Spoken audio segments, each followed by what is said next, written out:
All right, so Colin Cowherd is a guy from the Northwest who used to be on 710. He isn't anymore, and thank God, because he doesn't know what the hell he's talking about. Yeah, the listeners love him, though. Clearly by the text we got. Well, and I'm not really hometown Harry all that much, but I listened to, meaning, a homer. Right. I'm not necessarily, I cover the Seahawks. I didn't grow up watching them like you did. It's not my favorite team or anything like that.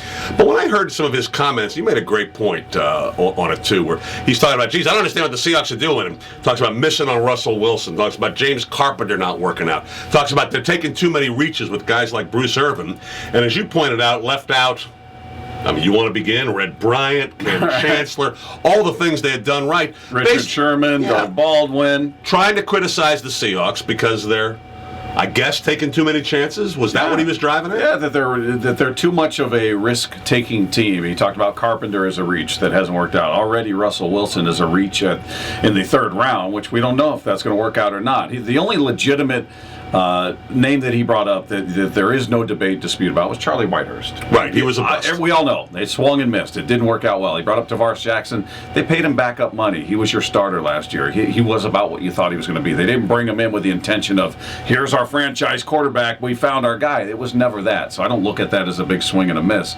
And again, he listed Bruce Irvin as, and here's a guy who played in the Big East, the worst conference in all of college football, and they don't have any first-rounders projected for next year. I don't care who's projected where. If he comes in here, as you said, gets 10 sacks, I don't care if it's 20 plays or 200 plays, he gets you 10 sacks. And if that's what he ends up with, then you win. Then that pick paid off. He's also under the illusion that he's only going to be on the field maybe for 20% of the plays. And Pete Carroll has come out specifically and said that is not true. Because everybody else is under the same level of belief that he's going to be a third down guy, and that's the only time you're ever going to see him. I mean, the criticism of it has taken a reach, or saying the Patriots did it was one of the lines he used too, and that's because they're great. Exactly what was Pete Carroll and the Seahawks protecting when he came in?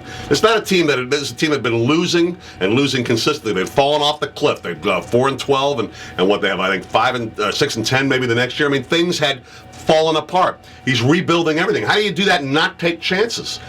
Every team takes chances. Yeah, every team. Plus, they're doing it a different way. This is what, to me, makes it exciting. They're trying to do it with a power running game. They're trying to do it by controlling the football. They're trying to do it by seemingly being bigger than everyone at every single position. They've got a plan. I like the plan. Cowherd doesn't. I guess I don't really care. Well, I feel better that we're not on the same page with him because he's got no point to make whatsoever. But it was a good try.